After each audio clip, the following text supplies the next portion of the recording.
Boa noite. Muito obrigada, pela presença. Agradeço às meninas, o convite. E quando elas ficam brincando, que eu fico preocupada, eu fico mesmo, É melhor eu ficar aqui em cima? É. Não, não precisa. É porque é pela responsabilidade diante de vocês. Eu acho que a primeira coisa que eu gostaria era de cumprimentar a escola pelo espaço, onde a gente pode conversar. Segundo, porque vocês vieram. E cumprimentá-los porque ser pai, para mim, o maior pai e mãe, quando eu digo pai, é pais, o maior desafio que alguém pode abraçar na vida. Porque criar alguém, pegar alguém, sonhar em ter um filho e construir alguém, construir um homem, uma mulher, para ser alguém inteiro nesse mundo, isso é um desafio sem precedente. Eu acho que isso é de uma grandeza que eu acho que, às vezes, a rotina, a loucura que vocês vivem, faz vocês perder a dimensão da missão de vocês, que é belíssima, mas de uma responsabilidade imensa. Então, do que eu fico acompanhando da minha caminhada como pediatra, eu fico observando como que a pediatria tem mudado. E sempre tive um orgulho dentro da pediatria, porque sempre disse que a pediatria ela é a única especialidade que constrói. Ela, junto com o pai e a mãe, ela constrói um homem e uma mulher. E brinca que as outras especialidades remendo que a gente não viu, ou a consequência do que não, de alguma coisa, de um distúrbio metabólico, de alguma coisa que veio para frente. Porque o pediatra ele vai do nascimento até 18 anos. E esse primeiro, agora, em janeiro, já tive alguns que foram lá despedir de mim, inclusive alunos daqui, que foram fazer a última consulta de 18 anos, chorava eu e eles, indo embora, uma fazendo medicina na Bélgica, outras indo para os Estados Unidos, abrindo o mundo, e eles, uma história, porque pediatra vira uma história de amor, porque a gente participa, eu brinco com elas, eu troquei sua fralda, agora eu troco seu sutiã, assim, é uma mudança muito grande, Então, há algumas preocupações nesse século que nós estamos vivendo, nessa era que estamos, como que o olhar do pediatra tem mudado numa era que as doenças infecciosas praticamente acabaram. As doenças infecciosas acabaram demais e estão surgindo outros desafios. É um desafio para mim, como pediatra no consultório, e é um desafio para vocês, pais, porque nós entramos no século neuronal. Então, há um desafio aí todos os dias para nós que nós temos que olhar. E hoje, eu sei que nós estamos falando para as crianças de 9 anos, E a criança de 9 anos, ela acha que já virou adolescente, Ela acha que já é grande, que já pode, que ela já sabe tudo, e que quer assumir papéis que ela não está pronta para assumir. E eu tenho observado a evolução desses meninos, eu tenho tido uma preocupação imensa com uma coisa que se chama estima. E a criança, ela tem que ser capaz de se olhar e falar, eu dou conta de, eu sou capaz de. Isso porque a criança que tem uma baixa estima vai gerar problemas em vários ângulos. Então, eu tive nos últimos anos um problema que eu nunca imaginei que eu ia ter na minha vida, que é a criança sofrer pedofilia via internet. E isso de uma gravidade de ter virgindade leiloada. Eu tive que chegar na Polícia Federal, tive que chegar no Zeca, porque é o maior promotor que mexe com pedofilia. E eu tive problemas muito graves. Analisando o perfil de todos esses meninos, aonde eu cheguei? A estima. Lá no chão. Então, eu tenho uma preocupação com eles, que quando eles fazem 3 anos, meus clientes estão aqui, sabem disso, eu falo, menino precisa de algumas coisas na vida, não precisa ter uma medalha no peito de ser o melhor atleta do mundo, mas eles têm que ser capazes de nadar. A criança desse século, quando a escola faz piscinada com 8, 9 anos, 7 anos, a criança tem que ser capaz de chegar de sunga, de biquíni ou de maiôzinho, na beirada da piscina, dar um pulo de ponta, o sexo oposto olha e fala, uau, e o outro sexo respeita. Nesse século, pular em pé e segurar a beirada está destruído. Esse mundo, a gente precisa de equilíbrio. E eu começo a treinar o equilíbrio para viver, quando eu falo, tem que andar de bicicleta, aos 3 anos de idade. O que tem a ver uma coisa com a outra, Filó? Porque quando eu ando de bicicleta, Falo, entrou, colocou rodinha? Colocou. Então, tem que ter meta na vida. 6 meses depois, vamos tirar a rodinha. Vai cair? Claro que vai cair. Mas tem um pai ou uma mãe lá no fim que fala, levanta, meu filho, e começa de novo. Porque isso vai ficar marcado na história dele. Porque um dia, quando cair, quando perder o emprego, quando sofrer alguma outra coisa, qualquer outra perda, essa criança vai lembrar que um dia, um pai ou uma mãe falou, começa de novo, meu filho. Levanta e começa outra vez. Isso tem que fazer parte da história de uma criança. Como ela tem...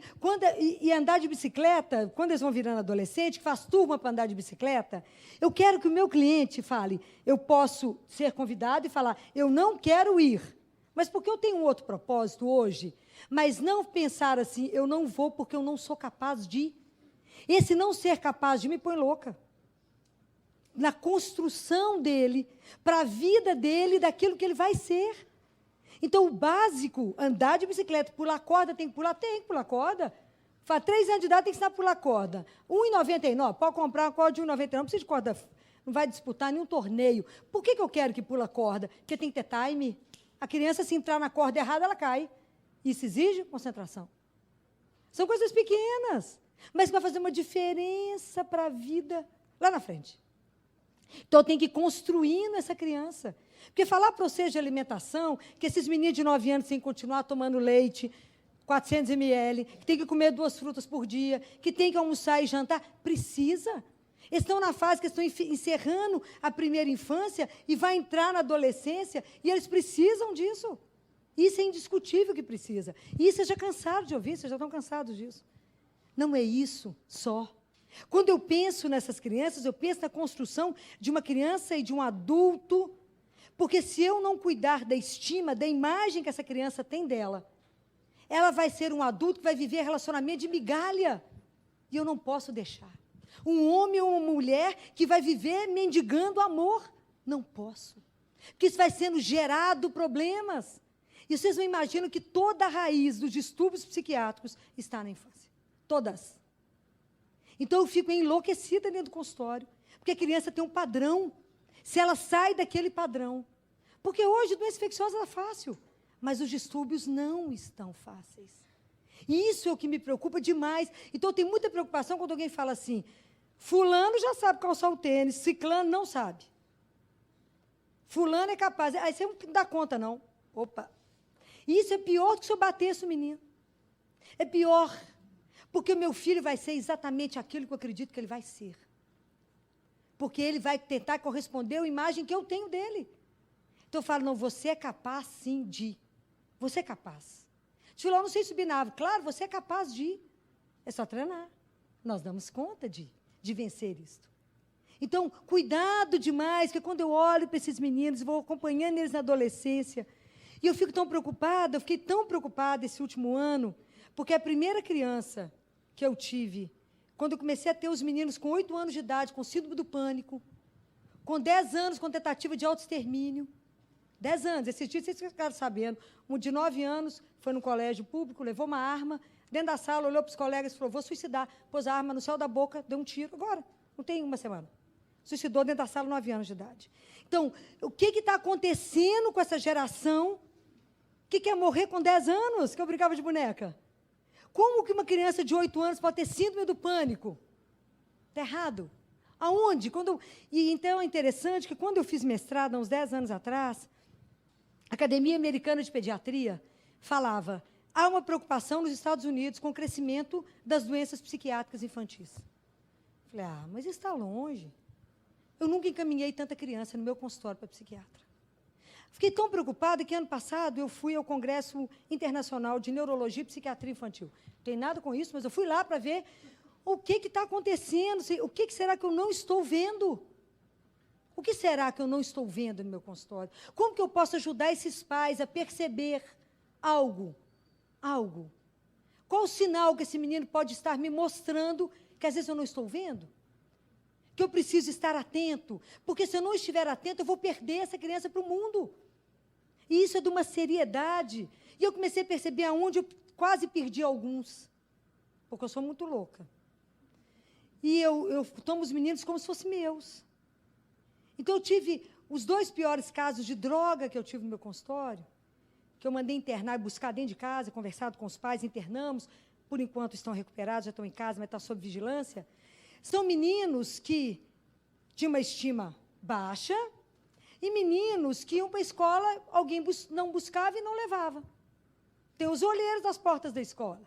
Aí entra com você e fala, olha, como é que você vai? Tudo bem? A conversa é de 9 anos, de 10 anos. O meu mais jovem, que foi internado, foi 12 anos. 12 anos. O pai teve um infarto, um dia que descobriu, quase morreu. E aí, vai conversando, vou conversando amigo, todo dia, ninguém busca, ninguém leva, não tem turma. Esse menino fica isolado, ninguém interessa, eu interesso, vou caminhando. Depois eu ofereço, o que tem? Depois você me paga, depois você arrasta. Porque eu vi um adolescente meu, filho de dois jornalistas famosos de Belo Horizonte. Esse menino me agarrava dentro do consultório, em abstinência, e falava, me socorre, tia Filó. Chorava eu, chorava ele, chorava o pai e a mãe. Porque é desesperador depois que já está lá. Então eu falo, pai e mãe tem que ser doido? Tem que ser doido. Para criar filho hoje, tem que ser louco. Tem que cheirar seu filho. Cheire seu filho. Você tem que saber o cheiro do seu menino. Chegou de uma festa, tem que cheirar menino. Tem que olhar onde é que teve. A gente tem que ser doido, senão o mundo te rouba ele. Te rouba. Tem que saber com quem que anda. Aonde que foi, porque isso não é uma brincadeira. Porque depois que a droga entrou para tirar, é só na misericórdia de Deus. Não é brincadeira depois que entrou na sua casa. Isso não é... E é muito fácil. Isso está tão perto de nós, que é brincadeira quando as coisas chegam e os meninos me contam. Porque, felizmente, eu tenho uma relação com eles, que eles são os primeiros a me contar. Então, é preciso que vocês vigiem mesmo. Pai e mãe tem que olhar tudo, tem que olhar tudo. Tem que ser chato, tem que ser chato. Eu tenho a saudade de mãe chata, porque mãe tem que ser chata, tem que pegar no pé e tem que olhar as coisas. Porque, hoje em dia, a gente vive numa era que nós não podemos negar que a mídia entrou em tudo. A tecnologia entrou dentro da nossa casa. Que delícia, ótimo. Porque a tecnologia ela é maravilhosa. Mas, ela tem um outro lado. Ai, que delícia, Filó, esse menino está ótimo aqui, ó, no computador, quietinho dentro de casa. Eu fico louca. Porque eu falo, já deu uma incerta? Já olhou? Por que está tão quietinho? Então, guarda uma frase que eu vou dizer para vocês. O rio só existe porque ele tem margem. A criança só será um adulto inteiro se ele tiver limite. E tem que ser dado. Ele vai pedir pelo limite. Então, se ele vai usar o computador, maravilhoso, tem que entrar na tecnologia toda. Mas ele tem que ter limite em que horário ele vai usar, quanto tempo ele vai usar e o que ele vai acessar. Isso é muito sério. Recebi uma menina no meu consultório, 10 anos de idade, que eu cuidava desde que nasceu. Ela chegou muda no consultório. E eu brincava que ela nasceu antes de falar. Primeiro ela falava antes de nascer. E ela não deixava a consulta correr, de tanto que ela falava na consulta. E essa consulta, ela estava muda. Falei com a mãe, o que aconteceu com ela? Uai, Filó, nada, a menina está ótima. Falei, tá não. Tá não. Essa menina está muda. Que é isso, Filó? Está ótima, não tem nada. Fulana, você tem alguma coisa? A menina muda. Falei, ela nunca deixou uma consulta correr inteira, fala sem parar. Tem alguma coisa errada. Aí a mãe chegou em casa e falou, bem, a tia Filó está preocupada com você. Ela falou que você não falou. Falei, fica atenta. Ela tem rede social? Pode entrar na rede social desses meninos. Entra na rede social. Menina, a gente vigia tudo. Não tem essa história de privacidade, não. Privacidade, eu digo pagar apartamento, morar sozinho e pagar as contas todas. Conta de água, luz, PVA, IPTU, supermercado. Enquanto não pagar, é sim, senhor e sim, senhora. Não tem esse papo, não. E vocês não tenham medo dos filhos, vocês não. Não tenham medo. Né? O que chegou no meu consultório de 14 anos falou, ô, tia Filó, eu vim fazer uma pergunta para você. O pai e a mãe levou. Não, tia Filó, a gente trouxe ele aqui para que você dê a resposta para ele. Só um adendo. Falei, tem certeza que a minha resposta é que vai valer? Olha que você sabe que eu não sou normal, sou doida. Não, Filó, pode. Qual é a proposta dele? Pergunta para a tia Filó, 14 anos. O que você quer? Qual é a proposta? Não, tia Filó, eu perguntei para minha mãe e para meu pai que eu queria que a minha casa fosse liberada para me transar. Falei, menina, essa roupa que você está vestindo é chiquérrima, toda de grife. Quem pagou isso? Esse iPhone, que número, nem sei que número que é esse que você está na mão, quem pagou? Esse iPad que você também trouxe para o consultório, quem pagou? Então, enquanto você não pagar o apartamento que você mora, a comida que você come, a roupa que você veste e tudo que você faz, é sim, senhor e sim, senhora. A casa de sua mãe não é bordel. O dia que você tiver dinheiro, você monta o que você quiser e faz o que você quiser. Aqui na casa de sua mãe, respeito. Assunto encerrado? Assunto encerrado. Passa a página, qual é o próximo assunto? Porque não tem condição. 14 anos, fazer uma proposta dessa, está morto. Aí, voltando, né, de 10 anos, a de 10 anos, falei com a mãe, minha filha, a tia Filó está achando que você está esquisita, está muito calada. A tia Filó está certa ou não? Mamãe, a tia Filó está certa. O que aconteceu? Sempre tem um colega abençoado, isso sempre. Chegou, tia Filó, mãe, uma coleguinha na sala com um papelzinho assim, quem quiser ver, despertou o problema que se chama curiosidade, né? Entregou um papelzinho e falou, quem quiser, tá? Pode copiar. Todo mundo copiou. Um endereço eletrônico. Quando a criança entrou, sexo com animal. Sexo, tudo vocês imaginarem de porcaria, essa criança viu, ela ficou tão chocada que ela calou a boca, emudeceu. Não estava pronta para ver nada que ela viu, não precisava nem ter visto. Então, a internet é maravilhosa? É, mas vocês, pais, têm a obrigação de vigiar o que seus filhos estão acessando. E vocês têm como rastrear tudo que esses meninos estão vendo. Do trabalho de vocês vão rastrear o que eles estão assistindo. E tem coisas que eles não podem ver, ponto, porque eles não estão prontos para ser visto. Porque é um direito da criança crescer de forma que ela seja um adulto inteiro, do ponto de vista físico, mental, intelectual e espiritual. A Sociedade Brasileira de Pediatria tomou uma atitude brilhante agora, felizmente. Entrou com uma ação judicial na promotoria contra os games, contra as músicas, contra alguns clipes de música, contra algumas letras de funk que estão destruindo esses meninos, que estão fazendo com que os meninos achem que estupro é natural, que onde os meninos estão achando que violência é natural, aonde não tem mais nenhuma responsabilidade e compromisso está numa vulgaridade com o corpo. Pelo amor de Deus, ou nós acordamos e tomamos a rédea, ou nós vamos perder esses meninos. Não podemos deixar a coisa solta. Outro dia, uma de 12 anos, o frente da mãe e do pai falou para mim assim, antes de acabar a consulta, tia Filó, eu preciso contar uma coisa. É bom que elas me contam. Pode falar, meu bem. Na frente do pai e da mãe. Tia Filó, eu queria te falar que eu estou fazendo sexo com um cachorro. A resposta da mãe foi, ela está com essa mania agora, Filó.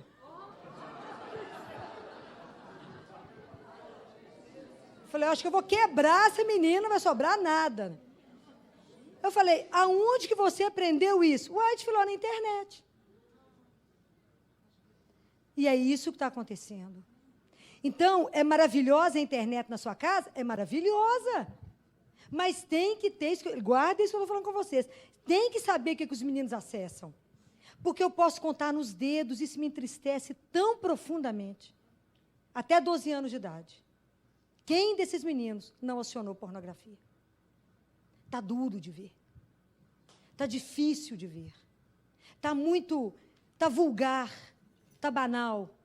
Ninguém não sabe mais, não tem mais consciência de corpo, muito menos a consciência que Deus habita. Então, está muito duro para nós, como pediatra, trabalhar tudo isso dentro do consultório.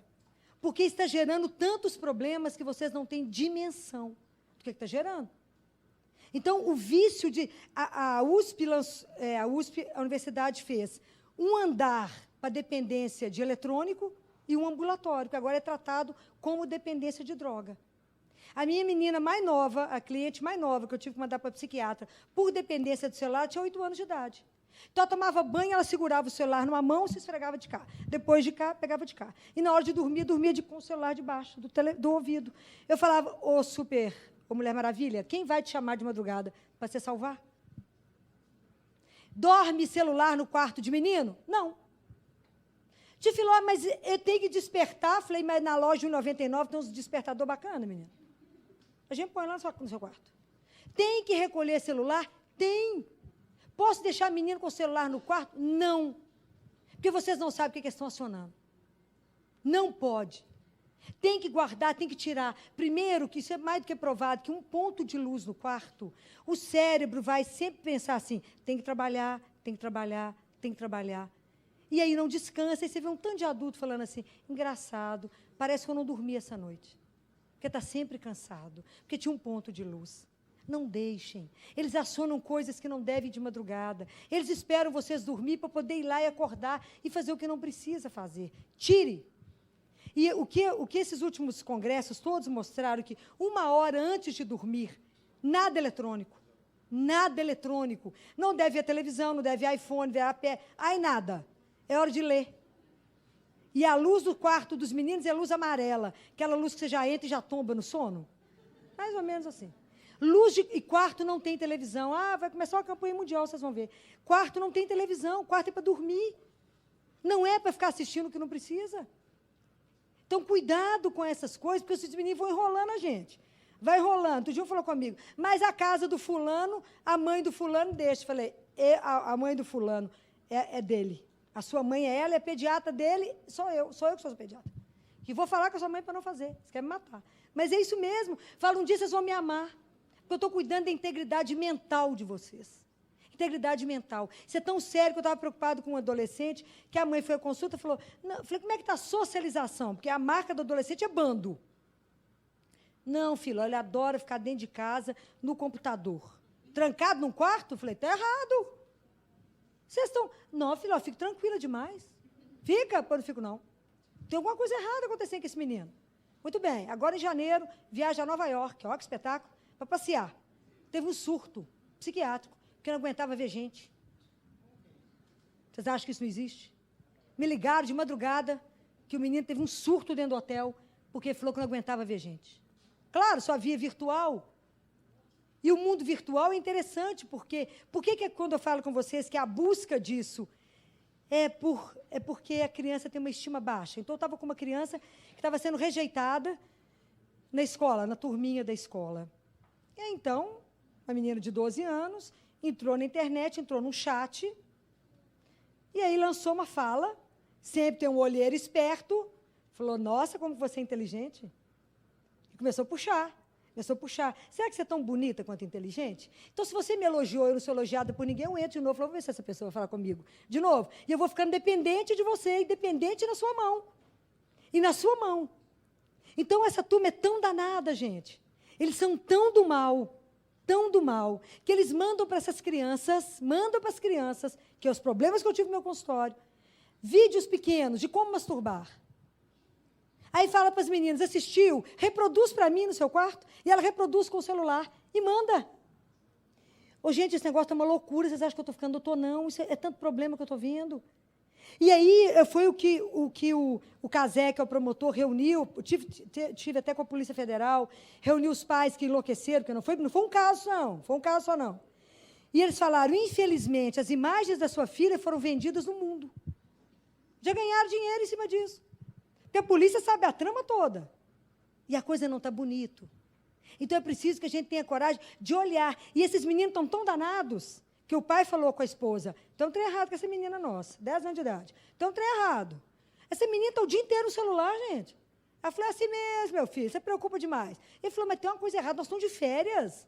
Essa menina não sai do celular. Aí o pai dava uma incerta, ela acionava um gato, um cachorro. Falava, oh, que bonitinho, pai.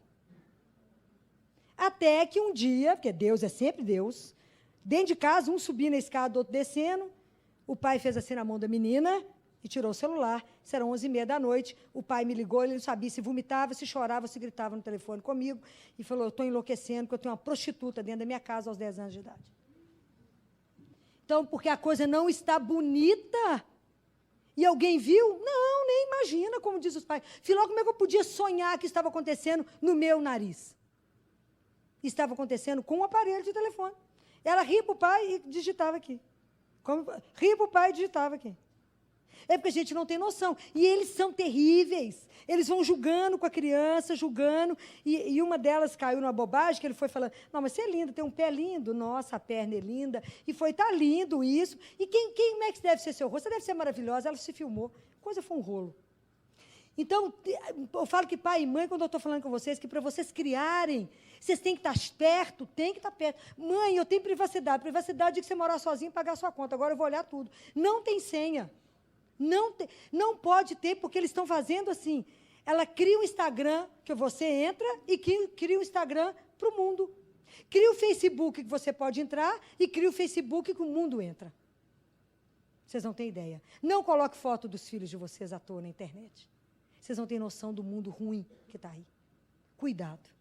Preserve esses meninos lindos. Preservem isso. Eu tive uma mãe das minhas, louca. Uma menina de 10 para 11 anos. Mãe, me leva no shopping. A mãe estava incomodada, porque a menina estava demais no celular, demais no computador, demais.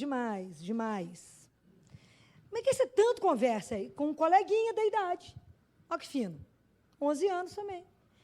E essa mãe estava tão invocada com isso, tão invocada, que o dia que a menina falou assim, mãe, hoje eu vou no shopping, você me leva no BH Shopping, só coisa bacana, no BH Shopping, porque eu vou encontrar com aquele meu amiguinho da internet.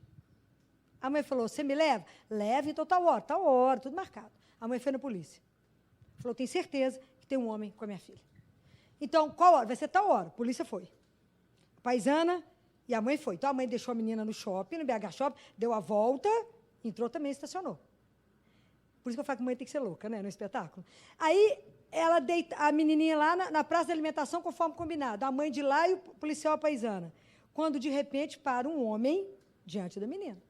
Aí a mãe vê o susto que a menina toma, porque não é o amiguinho, que homem é esse? Quando ele chegou nela, chegou a polícia, chegou a mãe, quase matou ele, né? Mas a menina entendeu a gravidade do que está ali. Não, eu estou no chat, não, eu estou na rede e tal. Tem que ser tudo vigiado. Tem que ser tudo olhado. Porque senão nós perdemos esses meninos. Essas crianças. Porque um abuso sexual, mesmo que ele não seja físico, seja via internet, isso é uma cicatriz, isso é uma tatuagem feita no coração de uma criança e que nunca mais vai sarar. É nunca mais. Então, cuidado. É maravilhoso e esses meninos têm que ter essas coisas todas. E uma outra coisa, o celular do filho não pode ser igual ao do pai. Tem que ter hierarquia. Filho, pai e mãe não é amigo de filho, não. É pai e mãe. Não pode ser amigo, tem que ter diferença. Por que uma de 10 anos falou comigo no telefone, lá no consultório? Ô, Tfiló, eu quero um iPhone 8. Falei, começa a trabalhar. Você tem ideia quanto custa um iPhone 8? Comece a trabalhar para ter o seu iPhone 8. Sem trabalhar, não. É muito fácil, porque essa geração acha que estala o dedo e a coisa chega. Porque vocês morrem de trabalhar e dão tudo para eles, por amor. É excesso. Então, o pai e mãe, ele tem um papel pesado. Agora é pesado que eu vou falar. Mas pai e mãe têm o papel de introduzir na vida do filho uma coisa que chama frustração. Porque essa geração não dá conta de uma brisa suave. Não estou falando de um tornado, nem de um vento mais forte, não. Então, a situação está tão grave que essa geração da turma dos 20 anos, estão nas faculdades de medicina. Eu vou agora numa faculdade de medicina. O que está acontecendo com os alunos? Suicídio. Uma faculdade que um pai paga 8, 9 mil por mês. O menino tem um carro, tem um apartamento para morar aqui. Ainda tem condição para deprimir e suicidar? Qual a razão? Tem que ter algo errado. Então, os meninos não dão conta de mais... Essa geração que está, não a que está vindo, a que está aí, não dá conta de espera, porque tudo é na ponta do dedo e é rápido. Então, a tolerância é zero para qualquer coisa. Né? O mundo é mágico, porque, afinal de contas, passa o cartão, pai. Passa o cartão. Ele não conhece a sua história para ter chegado aqui. Ele não conhece a história. Quando eu falo, conte história para o seu filho, conte a sua história. Do que você lutou para ele ter o que ele tem hoje. Não foi mágico, não. Você não roubou, não. Foi suado. Então, ele tem a escola que ele tem a roupa que ele tem, o tênis que ele tem, as viagens que ele tem. Vocês trabalham para isso. E não pode achar que isso é assim, não, porque não constrói nada. E nem sempre ele vai ter tudo. Não, meu filho, isso eu não posso te dar. O não tem que fazer parte da vida do filho. A frustração tem que fazer porque eu tenho que ajudar esse menino a ter força. É o que eu falei com vocês da estima. Eu tenho uma preocupação de como é que eles vão ser formados na alma para dar conta de enfrentar os desafios da vida. Eles têm que ter capacidade de resiliência. Eles têm que vir no mundo e dar conta de voltar e saber o que eles são. Porque senão eles são destruídos do primeiro não. Você não quer namorar comigo? Não, eu te mato. Quantos casos vocês viram? Qual a frustração que essa criança recebeu? Nenhuma. Porque o mundo tem que falar sim para ele em tudo. São os pequenos reizinhos. Sim, senhor, meu filho, mais alguma coisa você deseja? Mais alguma coisa você deseja? Porque falar não é difícil, dá trabalho. Falar sim é muito mais fácil. Tudo pode? Não, não pode. Tudo pode, mas nem tudo eu devo. Então, tem coisas que é não. E tem que ser dito e dito com amor. Porque pai e mãe vai dizer com amor. Quando é pequenininho que quer pegar a caneta, eu falo, não pode. Por quê? Você vai furar seu olho, vai furar o céu da boca, vai furar o pescoço. Então, você vai adoecer, vai morrer. Não posso deixar. Mas tem que, cada faixa de idade tem a sua frustração a ser inserida. Sim, porque eu estou te fazendo para ser um homem. A vida não vai te dizer sim sempre, mas ela vai poder bater em você e você vai permanecer de pé, meu filho. Porque você é capaz de vencer suas perdas. Como é que vai vencer a morte de vocês? Mas vai vencer a morte de um cachorro? A morte do marido, namorado, da esposa? Como é que vai vencer isso? Que geração nós estamos deixando? Quem nós estamos construindo? Essa é a minha preocupação como pediatra. Fazer crescer, engordar, emagrecer, isso não é difícil, não. A minha dificuldade é saber que quando eu entrego o menino aos 18 anos, eu olho para ele e falo, ele será capaz de vencer lá fora, de ir, porque ele tem os valores estruturados dentro dele. Ele já aprendeu a viver com o diferente, ele já aprendeu a respeitar o outro, ele já aprendeu que ele tem limite, ele já aprendeu que nem tudo ele pode, mas que algumas coisas que ele falar, o que ele fizer, vai gerar morte no outro. 10 anos de idade, uma criança no meu consultório, já era uma menina muito avantajada, de 9 para 10, já tinha menstruado. De repente, chegou uma menina no meu consultório com 10 anos de idade, eu não reconheci ela na sala de espera, tão magra que a menina estava. Eu não reconheci, eu reconheci o pai e a mãe, falei, ela é quem? Aí, filó, fulana. Fulana? Você murchou. Ah, filó, você está achando? Falei, uai, mas vocês não estão vendo? Não, perdeu mais de 11 quilos. Mas por que vocês não vieram? Porque podia ser um câncer, né? Podia ser qualquer coisa. Não, filó, porque agora não quer comer. O quadro é de anorexia grave. O que aconteceu? Tinha um coleguinha de sala lindo, essas coisas principescas, né? Aqueles meninos lourinhos, olho azul, aquelas coisas que encantadora, né? Aí ela devia ter um amor oculto por ele. Aí estava a turminha de menina sentada, ele passou, apontou e falou, você é gorda. A partir desse dia, não como mais. E aí eu falei com a família, mas por que vocês demoraram 1 ano? Comunicou isso com a escola? Comunicou. Comunicou com a família dele? Claro que não, filho, é filho de fulano. Falei, daí? Esse menino tem que saber que uma atitude pode gerar vida ou morte. E ele tem que aprender desde pequeno. As crianças têm que aprender a ter consciência que se esse copo sai daqui e passou para cá, isso tem uma consequência. E ele tem que saber que ele gera com a atitude dele. Meu filho, aquilo que você falou com a sua coleguinha, você gostaria que falassem com você? Porque isso gerou isso nela. Então, ela come qualquer coisa e fala com o pai, pai, vamos para a esteira? Pai, vamos andar de bicicleta? Pai, tem que queimar, pai. O que me chocou e chocou o psiquiatra? Que eu acho que os pais ainda não entenderam a gravidade, o que significa anorexia, porque ela vai morrer se eles continuarem assim. Então, falei, gente, isso é muito grave. É, filho, é gravíssimo. Ela parou de menstruar, o peito murchou, ela murchou inteira. Se já não acudir, ela vai morrer. Porque ela está vivendo, então ela não põe um biquíni e está seca, está gorda. Filó, eu estou gorda. Aonde, bem? Então ela precisa de um psicólogo, precisa do psiquiatra e de todo mundo para poder restaurar essa menina. Não, ela continua na mesma escola, com o mesmo colega. Eu já tinha mudado ela de escola, ela não precisa ver essa pessoa que fez tanto descaso dela. Não precisa. Chamou a família? Não chamamos. Precisa de chamar. Precisa de conversar. Precisa de existir uma coisa que chama desculpa, eu não podia ter feito isso. A gente tem que aprender a fazer isso uns com os outros. Que homem eu vou criar? Que mulher eu vou criar? Que vai sair passando em cima do outro e não vai falar nada? Que mundo é esse? É mágico? Não é mágico. Então, isso é muito... Tudo isso que eu estou colocando para vocês, que às vezes estou chocando vocês com uma realidade, porque é uma realidade dura que a gente está vivendo no consultório, e isso num consultório particular. Não estou falando do SUS. Não estou falando da minha realidade da Santa Casa, que ainda é mais cruel. Eu estou falando de uma realidade de consultório. Né? Que é onde, muito mais do que dá o tanto que vocês dão para esses filhos, se deem. Dê tempo. Eu sei que vocês têm que ter uma carga pesada, porque vocês colocaram um limite muito alto. Então, vocês trabalham demais. Eu sei que vocês chegam em casa cansados. Eu sei.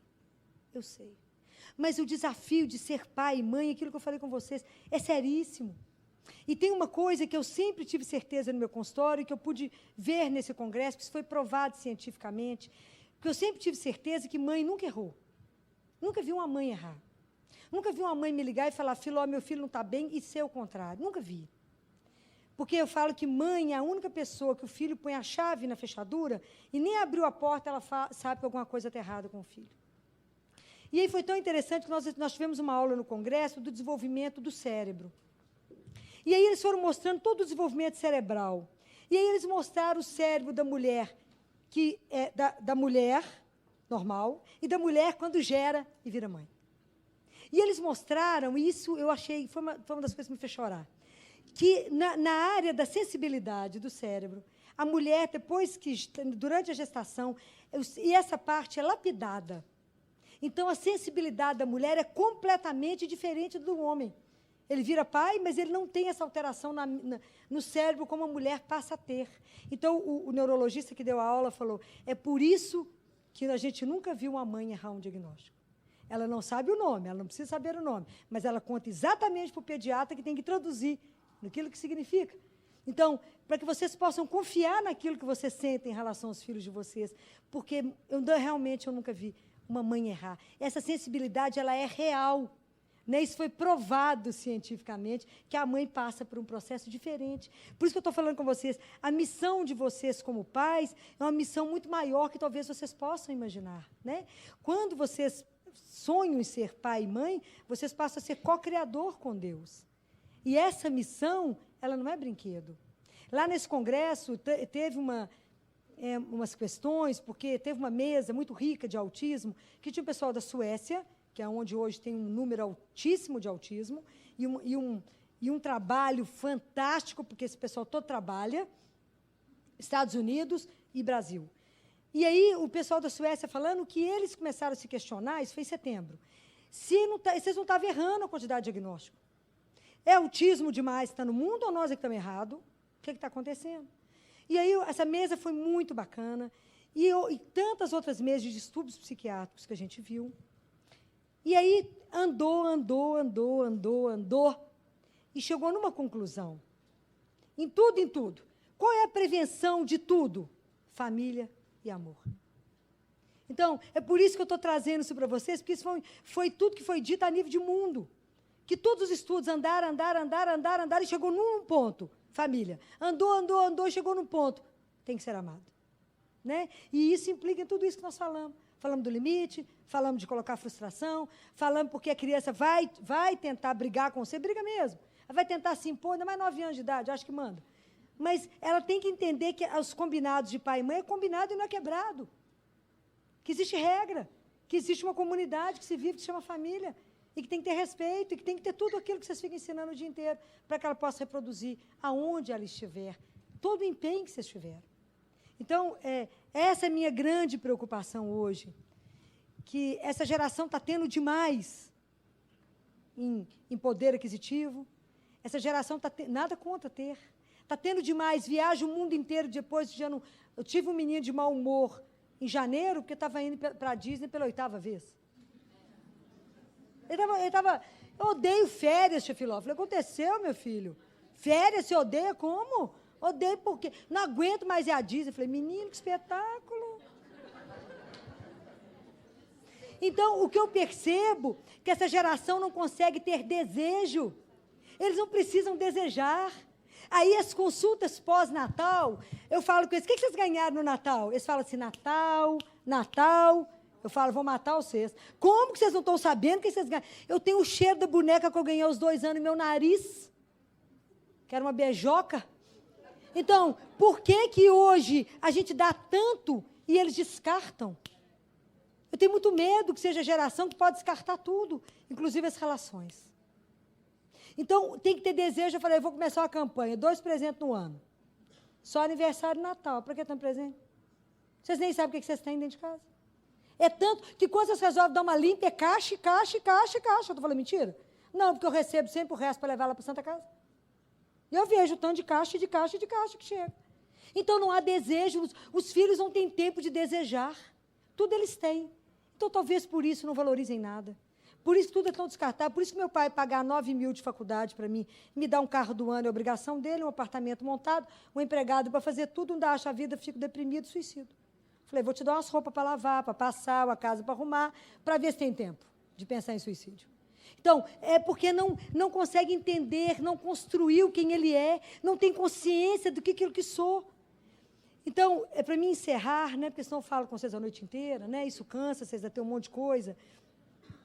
Independente da crença de vocês, pais, independente, coloque na vida do filho de vocês que a vida não encerra, que a gente é muito mais do que a matéria, do que a gente vê.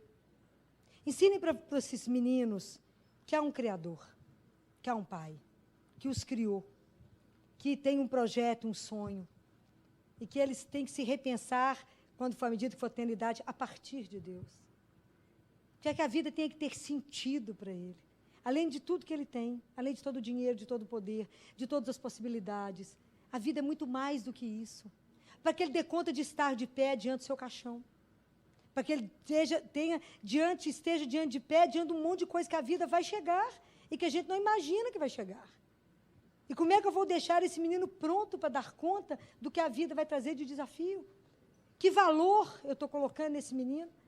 Quando eu sei que a vida não encerra quando eu fechar os olhos. Então, cuidado, porque tudo que os meninos vão trazer para o mundo é o que vocês plantaram nele. Tudo que vocês derem, porque pai e mãe é a verdade absoluta de um filho. Se você comenta alguma coisa, você fala, mas minha mãe não falou assim, mas meu pai não falou assim. E graças a Deus que vocês são a verdade absoluta. Né? E estimule isso neles. E estimule sempre pela verdade. Nunca mentir, porque a verdade liberta de tudo. Né? Conversar as coisas, eu só descobri mais de 20 meninos abusados fisicamente no meu consultório porque eles me contaram.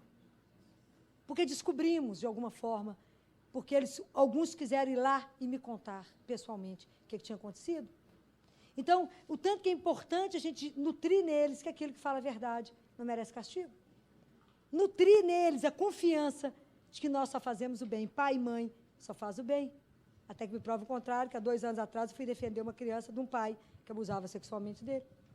Mas de tudo a gente tem, mas isso não é o todo, isso é a exceção. Então, repensem, assim, se eu conseguir colocar algo, né, e pode ser que a gente tenha alguns minutos para vocês fazerem alguma pergunta, se quiserem, repensem. Olhem seus filhos e entendam, eu tive essa conversa essa semana com a mãe lá no CTI, e eu tinha alguns acadêmicos de medicina, porque agora o CTI recebe os meninos do último ano de medicina, os coitadinhos nem respiraram, porque a faculdade de medicina a gente é treinado, e tudo que nos ensinam é que todos os tratamentos é 100% de sucesso. 100%. Nunca se teve uma aula dentro da universidade quando o tratamento não dá certo. Quando a criança não responde, quando vai ter uma sequela, quando as coisas não vão bem, ou quando vai realmente evoluir para óbito. E aí um bebê maravilhoso de 5 meses, né, onde eu tive que falar com a família que não responde a nada. É uma doença, um coração que não tem o que corrigir, não temos como mexer, não sei dar um coração novo para ele. Uma pressão no pulmão, que a nossa é 30, do menino está mais de 100, não responde absolutamente nada. E aí eu perguntava para ela, qual é a sua consciência do que é vida? Qual é o seu olhar do que é ser mãe? Quando você olha para os seus filhos, para o seu menino, o que você imagina que é esse filho seu? Entender que nada nos pertence, nem os filhos, e que eles vêm, às vezes, por um tempo. Às vezes como uma brisa, às vezes como um beijo, vai embora. Então, qual é a consciência numa hora dessa? Os coitados acadêmicos nem respiraram. Eu falei, eu tenho que dar... Vocês amanhã nem podem vir no CTI, né? Tão passado que vocês ficaram com essa conversa. Mas é aprender que a gente precisa enfrentar a vida de frente, olhar de frente às situações, para poder se posicionar e permanecer de pé depois que a tempestade passa, depois que o furacão levou a vida, permanecer de pé, depois de tudo. Né? Então, não é fácil, isso que eu falei com vocês, não é fácil a missão, mas ela é belíssima. Porque eu acho que é para vocês morrerem de orgulho de cada etapa que vocês verem o filho de vocês vencendo. Né? E eu morro de orgulho quando eu tenho notícia que já encontro com meus meninos na faculdade. E quando eu penso que... E a minha preocupação, né? Fala, já estou quase para aposentar, né? A gente já está ficando mais para Deus me chama que Deus me ama. O que eu estou fazendo dentro da minha profissão? Né? O que eu deixei de construção na vida desses meninos? Muito mais do que aprender a alimentar bem, a ser um homem e uma mulher ético, né? Que sabe respeitar, que sabe ser um cidadão nesse mundo. Né? Que você possa olhar e falar, que orgulho, esse é o meu filho, essa é minha filha. Isso é um desafio que não é brinquedo. Por isso eu disse do começo e repito no fim, parabéns, porque estão aqui para poder me ouvir uma hora dessa, todo mundo cansado, né, que eu fico com pressa de acabar por não cansar vocês. E deixar aberto para que vocês quiserem fazer alguma pergunta, eu estou às ordens.